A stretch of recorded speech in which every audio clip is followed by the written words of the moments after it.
सबसे पहले इस वीडियो को लाइक करें और मजीद वीडियोस के लिए हमारा YouTube चैनल सब्सक्राइब करें और बेल आइकन पर क्लिक करें।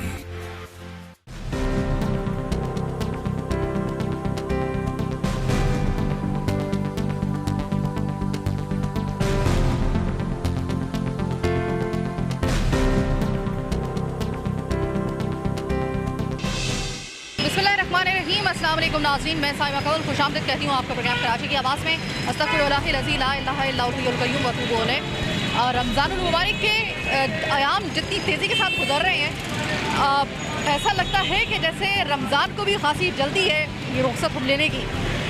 कोरोना के जो बार हैं वो मुसलसल चल रहे हैं, कुछ ज़्यादा अच्छी खबरें हमारे पास नहीं हैं आपके लिए, लेकिन इसके बावजूद एक अच्छी खबर ये है कि रमज़ानुल मुबारक के इन अयाम में जो है वो अल्लाह ताला हमें एक मौका दे रहा है ज़्यादा अपने नज़दीक आने का। वैसे तो वो शहर से भी ज़्यादा नज़दीक है, लेकिन इस माह मुबारक में अल्लाह पाक जो है वो इंसान के, एक ईमान वाले मुसलमान के हद से ज़्यादा करीब हो जाता है। शहर से नज़दीक तो होता ही है। सोचिए कि जब वो इस महीने में वादा करता है मज़ीद बंदे के करीब आने के, तो शहर से ज़्यादा नज़दीक और क्या चीज़ हो सकती है। आप माने या ना माने, लेकिन मेरा ये ज़िंदगी का तजर्बा है कि अल्लाह का शुक्र है कि जब भी हमने अल्लाह ताला से किसी भी किस्म की कोई भी दुआ रमज़ानुल मुबारक के अयाम में हमने मांगी है, किसी चीज़, किसी मुसीबत, किसी हवाले से भी, तो अल्लाह ताला ने हमेशा हम लोगों की सुनी है। वो तो वैसे ही इतना सुनता है, इन अयाम में तो ख़ास तौर पे बहुत ज़्यादा सुनता है। तो दुआ कीजिए कि कोरोना का ये जो इस वक्त एक वबाल खड़ा हुआ है, हम लोगों की ज़िंदगी का एक वबाल बन के सामने हमारे आया हुआ है, ये ख़त्म हो किसी तरीके से। बहरहाल अभी आम आवाम से बात करते हैं कि वो रमज़ान में इन पाबंदियों के साथ ज़रा ये फ्रूट और ये सब्ज़ियों की भी कीमतें जो हैं वो इनकी पहुँच में हैं या नहीं है, ये भी मालूम कर लें। अस्सलाम वालेकुम। ये तो मैं कहूँगा K21 का शुक्रिया। आप मार्केट में आए, कम से कम आपने लोगों की खैरियत के लिए, और तो कोई आता नहीं, खैरियत लेता है नहीं, सब लूट मटाए हुए लोग सब। आप बताइए, आप बहुत अच्छा कि आए आप मार्केट में। महंगाई है, आज कम हुई कुछ थोड़ी सी, ये फलों में चौथे रोज़े में थोड़ी कम हुई है। हाँ, कुछ थोड़ी सी कम हुई है, ज़्यादा नहीं कम हुई है। बाकी और सब ठीक मामला। केले वेले बहुत महंगे हैं, हाथ नहीं रखने गए। पपीता बहुत महंगा है, ये सब चीज़ें बहुत, जबकि सब सस्ती होना चाहिए। आप आइए, आप इन्हें कंट्रोल करवाएं। कमिश्नर को कहें, कराची कमिश्नर को, वो साला क्यों नहीं कंट्रोल करता भाई? आप कहें उनसे, ठीक है, right. Thank you so much. तो इस वक्त हालात ये हैं कि यहाँ पर आपको लॉकडाउन तो किसी किस्म का नज़र नहीं आ रहा होगा, मुझे भी नज़र नहीं आ रहा खैर से, क्योंकि यहाँ पर तो वो ट्रैफिक जैम है जिस तरीके से आम हालात में आप देख रहे होते हैं लॉकडाउन के बगैर। इसी तरीके से अभी भी यहाँ पर जो ट्रैफिक के हालात हैं वो इंतहाई ख़राब हैं, इंतहाई ख़राब हैं। ये वक्त ऐसा होता है, ये मैं तकरीबन बात कर रही हूँ, अभी तकरीबन 4:30 बजे का वक्त है। ठीक आधे घंटे के बाद तकरीबन जो है वो सब लपेटना शुरू हो जाएंगे यहाँ पे। तो उसके बाद जो है ये वाले जो फल वगैरह है, ये वैसी के वैसी जो पहले से बड़े मखदूश हालात में है, ज़रा थोड़े से ये सस्ता वाला फल इस वजह से ये बेच रहे हैं क्योंकि ज़ाहिर ये 2 दिन का बचा हुआ जो फल होता है ये इस काबिल नहीं रहता कि आप उसको आम नर्ख पे जो है वो बेच सकें। तो फिर किसी का भला भी हो जाता है और किसी का जो है वो, लेकिन बहरहाल ये है कि अगर आप 1 घंटे की और इजाज़त दे दें तो शायद इनके लिए जो है ये ज़्यादा नुकसान इनको ना हो। अच्छा, रमज़ान में आप अच्छे तरीके से जानते हैं कि कुछ फलों की बड़ी मांग हो जाती है, जैसे कि ये साहब जो है यानी कि बनाना यानी केला, ये फ्रूट चाट पे चूँकि डलता है, हर रमज़ान से पहले इनके नर्ख 1 दिन पहले कुछ और होते हैं और रमज़ान शुरू होते के साथ ही 1 दिन के अंदर इनके नर्ख कुछ और हो जाते हैं। तो अभी जो है वो मुझे सामने जो है एक अच्छी बात ये कि आज से तकरीबन 6 महीने पहले हमने प्रोग्राम किया था इसी जगह पर, और हमने ये कहा था कि इन ठेले वालों को यहाँ से हटाया जाए। ये मैं लियाकताबाद के पुल के नीचे खड़ी हूँ, और यही आपने मौजूद जो था वो आपको याद होगा कि जब हम गए थे मुतालिका जो अफसरान हैं उनके पास और कमिश्नर कराची के ऑफिस में मुतालिका लोगों के पास, तब भी हमने यही कहा था कि इनको एक मखसूस जगह दे दी जाए जहाँ से इनको हटाया ना जा सके। तो अभी ये जो है वो इनके साथ यही वाले हालात हैं कि यहाँ पर अभी तक इनको नहीं हटाया गया, इसकी वजह से अभी यहाँ पर सुकून के साथ ये काम कर रहे हैं। अस्सलाम वालेकुम सर। वालेकुम अस्सलाम। ये बताइएगा कि यहाँ पर कमिश्नर कराची के तो कोई अफसरान वगैरह नहीं आ रहे हैं रेट कंट्रोल करने के लिए, और कोई लिस्ट वगैरह भी नहीं लगी हुई, तो ये मुझे बताइएगा कि फलों के रेट मुनासिब हैं या ज़रूरत है यहाँ पे किसी को विज़िट करने की? हर हालत में ज़रूरत है, हर हालत में ज़रूरत है कि कोई ना कोई आए। लेकिन बात यह है कि कोई क्यों आए, जहाँ से ये लोग लेके आ रहे हैं उनको खुद बहुत महंगा आ रहा है, और उन लोगों के पैसे already DC office, SDM office और कमिश्नर ऑफिस पहुँच जाते हैं। तो एक रस्म पूरी करने के लिए कभी कभार आ जाते हैं प्राइस कंट्रोल कमेटी और उसके बाद चले जाते हैं। मतलब आवाम जो है वो दोनों तरफ से पिट रही है जी, आवाम के नसीब में पिसना ही रह गया है।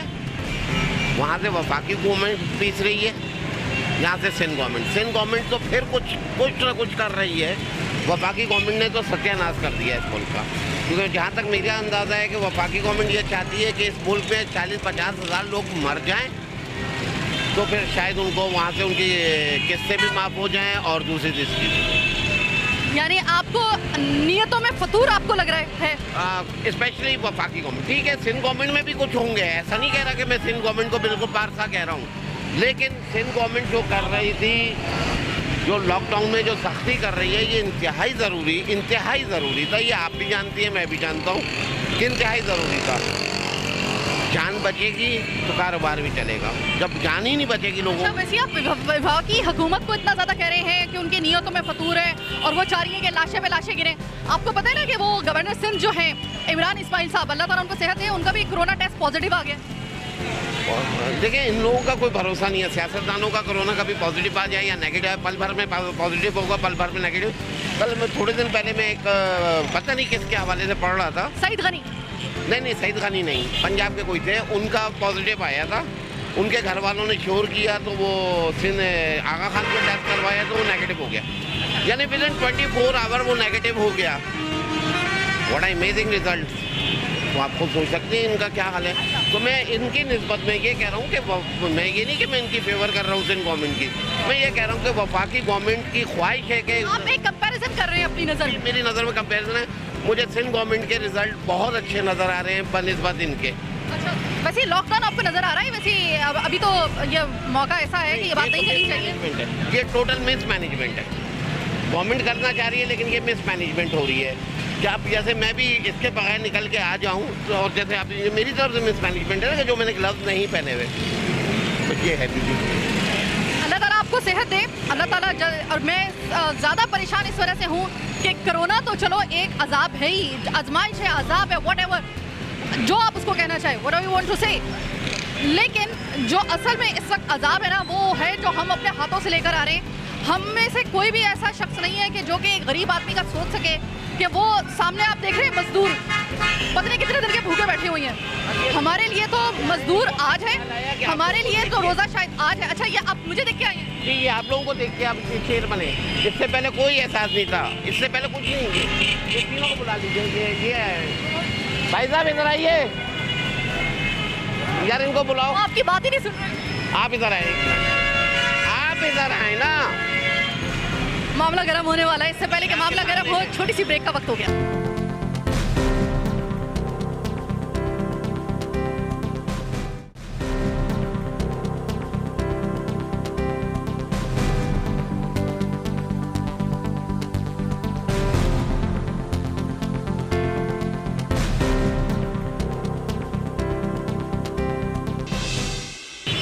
खुशामदीद।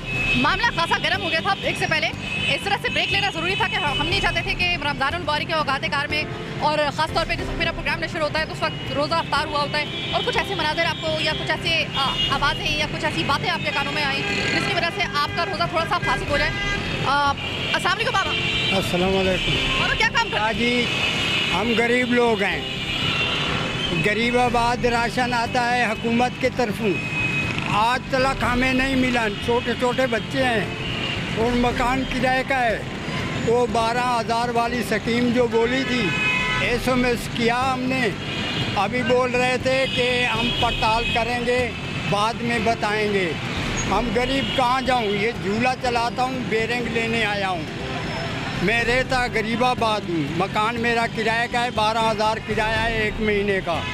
बाबा ये बताइए कि वो जो एहसास प्रोग्राम है जिसमें 12,000 रुपये मिलते हैं गरीब को, नहीं मिले। अभी SMS किया था, उन्होंने बोला पड़ताल करेंगे, जांच पड़ताल करेंगे, फिर आपको बोलेंगे। हम 2 दफ़ा गए हैं, हमें नहीं मिले। तो मैं ये जानना चाहती हूँ, सिंध हुकूमत पे तो तनकीद हो जाती है और वजह तौर पे तनकीद है, इसमें कोई शक नहीं है, हम खुद करते हैं कि भाई राशन आपने कहाँ पे भाई दिया है हमें नहीं मालूम, पता नहीं कितने लाख लोगों को आपने राशन दिया है, कहाँ दिया है कुछ पता नहीं है। लेकिन एट द सेम टाइम हम ये वफाकी हुकूमत से भी सवाल कर रहे हैं कि वो जो एहसास प्रोग्राम बड़े शदोमत के साथ आपने शुरू किया, जिसके लिए लोगों ने अपनी पूंजी तक आपको दे दी कि आप इन तक हमारे जो गरीब बहन भाई हैं आप इन तक इनका हक पहुँचाएँ। एहसास प्रोग्राम में जो 12,000 रुपये देने हैं वो मुझे तो अभी तक कोई ऐसा शख्स नहीं मिला है माजरत के साथ। अब ये बताएं कि इस शख्स से ज़्यादा किसका जो है वो हक ज़्यादा बनेगा, इस बूढ़े आदमी से ज़्यादा, और इसको नहीं मिला। भी लिए हैं लेकिन कुछ नहीं मिला, हम रो रहे हैं, बच्चे हैं मेरे, मैं बीमार आदमी हूँ, झूला चलाता हूँ, मैं 1 महीना हो गया घर पे बैठा हूँ, अभी ये बनवा के जाऊँगा। पहले उन्होंने रोक दिया, भाई कहीं नहीं जाओ, घर पे बैठो। घर पे बैठूं तो कौन देगा, देने वाला रब की ज़ात है, लेकिन किसी गरीब का एहसास करना ये अपना फर्ज बनता है। आपका हक बनता है, आपका हक पति कहा जा रहा है, हमें नहीं समझ में आ रहा। स्ट्रेट में मैं कह रही हूँ कि फिर एहसास प्रोग्राम भी जो है वो तनकीद और शकूक व शुबहत के घेरे में आ जाएगा अगर इन जैसे लोगों को इनका हक नहीं पहुँचा। हम किस लिए आपको पैसे दे रहे हैं, आम आवाम किस लिए आपको पैसे दे रही है कि आप वो पैसा जो है वो अमानतन हमारे इन गरीब बहन भाइयों तक पहुँचाएँ। लोगों ने अपनी ज़कातें रमज़ान से पहले जो थी वो निकाल दी, इसी वजह से क्या फ़ायदा हो रहा है उसका। एहसास प्रोग्राम भी अगर इसी तरीके से कंट्रोवर्शियल होना है तो फिर आप बंद करें। कभी तो हम डैम के नाम पे जो है वो लुट जाते हैं, कभी हम लोग कर्ज उतारो मुल्क संवारो के नाम पे लुट जाते हैं, कभी हम लोगों को जो है वो कभी कहीं पे चूना लग जाता है, कहीं पे चूना लग जाता है, और गरीब आदमी वहीं का वहीं रहता है। इस बेचारे का कोई पता नहीं कोई वारिस है भी या नहीं है इस पाकिस्तान के अंदर। बहरहाल भाई ये बताइएगा कि फल वगैरह के हवाले से बात करने के लिए आए थे, अचानक हमें ये साहब मिल गए। इनकी एक अलग दुख भरी दास्तान थी कि इनको एहसास प्रोग्राम के ना 12,000 रुपये मिल रहे हैं, ना सिंध हुकूमत का राशन मिल रहा है। आप ये बताइए, आपके हाथ में मैं देखी हूँ माशाल्लाह फलों वगैरह के थैले हैं, सही निर्ख पे आपको मिल गए या आप भी लुट गए? मकसद ऐसा है कि जो चीज़ पहले 60 रुपये किलो थी अब वो 120 रुपये किलो है। 2 दिन में शॉर्ट? जी हाँ, डबल हो गया सारे प्राइस। जो केला 60 रुपये दर्जन था वही केला 120 रुपये दर्जन है। बहुत बड़ा फ़र्क है। हमारी जगह हम हर चीज़ का जो है इल्ज़ाम आप हुकूमत को नहीं दे सकते हैं। इसका मतलब है कि तारिक जमील साहब ने सही कहा था कि मिनहसुल कौम ही हम लोग जो हैं हमारे में गड़बड़। हम जिस तरह की कौम में हमें ये चीज़ हमें ये चीज़ बर्दाश्त करनी पड़ेगी। जैसी कौम होती है वैसा अल्लाह पाक हुक्मरान मुसल्लत करते हैं। हम अपने आप को सही कर लें सब कुछ सही हो जाएगा, मेरा तो ये ख्याल है। वैसे ये 3 थैले आपके जो हैं ये कितने में पड़े आप? ये मेरे को पड़े हैं 250-300 रुपये में। जी हाँ। आम हालात में ये कितने 3 थैले बनते हैं? आम हालात में पड़ जाते हैं 150 रुपये के। 100%। यानी ये वो महीना है कि जिसमें हम अपनी आखिरत भी संवार सकते हैं और अपनी दुनिया भी संवार सकते हैं, लेकिन हम लोग जो है ना वो सिर्फ इसमें है। संवार रहे, हमारे को पैसा चाहिए, जरिया नहीं देखना है। पैसा आना चाहिए, जरिया नहीं देखना है। कोई फायदा ही नहीं है। बच्चों तो देखो खाएंगे पिएंगे, बच्चे तो जिंदा रहेंगे ना। पहले आप ये बताएं, ये हकीकत आप खुद ही जानते, गरीबों का कौन है? पैसा है। आपको एहसास प्रोग्राम के 12,000 रुपये मिले या नहीं मिले? नहीं मिले, हम तो बेवा हैं, नहीं मिले हमें, बिल्कुल ही नहीं मिले। और राशन वगैरह? राशन भी नहीं मिला, जो बाखुदा राशन भी नहीं मिला। अब बताओ क्या करें, कहाँ से फोड़े जाके? ये बताएं आप, जरिया हमारा क्या है? 2 बच्चे हमारे घर में बैठे हुए हैं, क्या करें? अब आप खुद बताएं। आप इस लॉकडाउन से पहले आप क्या काम करती थी? घर में हमारे बच्चे फर्नीचर का काम पॉलिश करते हैं। अच्छा। घर में हम खुद होते हैं, हम लोग काम वगैरह पर नहीं जाते हैं। ये है, बताओ आप क्या करें? बच्चों का जरिया बनाया, कुछ पैसे तो मिले हैं ना। पैसा नहीं है तो कुछ भी नहीं है। जिसके पास पैसा है उसकी इज्जत है, जिसके पास पैसा नहीं है वो बेमौत मर रहा है। हमारे बच्चे दिहाड़ी में काम करते हैं, 600 में, बताओ कैसे गुजारा होएगा? ये आम आवाम है, इस तरह से मैं इन लोगों के पास आती हूँ और मैं तो अपने प्रिकॉशन लेकर जितना मैं ले सकती हूँ, मैं अपनी जान पर रिस्क ले रही हूँ, मुझे मालूम है बहुत अच्छे तरीके से। मैं अपनी ज़िंदगी पर रिस्क ले रही हूँ, मुझे पता है बहुत अच्छे तरीके से। लेकिन मैं क्या करूँ, आपने अगर सही तरीके से सही हकदार को उसका हक दे दिया होता तो शायद आज मुझे भी जो है ना वो अपनी ज़िंदगी के ऊपर इतना बड़ा रिस्क ना लेना पड़ता। वजह यह है जनाब कि ये मेरा प्रोग्राम नहीं है, ये मैं सिर्फ आम आवाम की आवाज़ आप तक पहुँचाती हूँ, जो आपके कानों में आने से पहले ही आप अपने कानों में रुइयाँ डाल लेते हैं और वो आप तक पहुँच नहीं पाती है। तो मेरे इस प्रोग्राम के तवज्जुह से वो आवाज़ आप तक पहुँचती है। मैं सिर्फ ये पूछना चाहती हूँ वफाकी हुकूमत से और सिंध हुकूमत से कि वो जो आपने बड़े शदोमत के साथ शुरू किए थे कि भाई हम लोग सबसे पहले तो सिंध हुकूमत के ऊपर बात करेंगे हम लोग, राशन की बात आई, आप लोगों ने एक अजीब किस्म की लॉजिक दे दी। राशन कहाँ से आया, किन में बट गया? मुझे तो अभी तक कोई भी शख्स ऐसा नहीं मिला कि जिसने ये कहा कि सिंध हुकूमत ने जो राशन का वादा किया था मुझे वो राशन मिला। चाहे वो घर की किसी की मेड हो या फिर कोई ऐसे लोग हों जो कि अभी मुझे मिले हैं, किसी एक शख्स तक अगर वो राशन नहीं पहुँचा है तो फिर पहुँचा कहाँ है, हमें ये बता दें। इस वक्त ब्लेम गेम का वक्त नहीं है, मैं अच्छे तरीके से जानती हूँ। मैं इस वक्त ब्लेम कर भी नहीं रही हूँ, मैं तो सिर्फ एक सवाल पूछ रही हूँ। और उसी लिहाज से और उससे बल्कि ज़्यादा जो है वो शिद्दत के साथ हम सवाल करना चाहते हैं वफाकी हुकूमत से, पाकिस्तान तहरीक इंसाफ और इमरान खान साहब वज़ीर आज़म पाकिस्तान से, कि वो जो एहसास प्रोग्राम है जिसके लिए आए दिन टेलीफोन ट्रांसमिशंस होती रहती हैं मुख्तलिफ चैनल्स पे और वो कंट्रोवर्शियल भी हो जाती हैं बाज़ दफ़ा, और उसमें लोग इस तरीके से जो है वो चैरिटी कर रहे होते हैं सिर्फ इन लोगों तक इनके हक पहुँचाने के लिए, आप पर बिलीव करते हुए। अभी तक मुझे तो ऐसा कोई शख्स नहीं मिला है इस प्रोग्राम के दौरान में आम लोगों में से, उन गरीब लोगों में से जो कि वाकई ही में डिज़र्व करते थे, अगर उन तक वो 12,000 रुपये नहीं पहुँचे एहसास प्रोग्राम के, तो फिर पहुँचे कहाँ पर?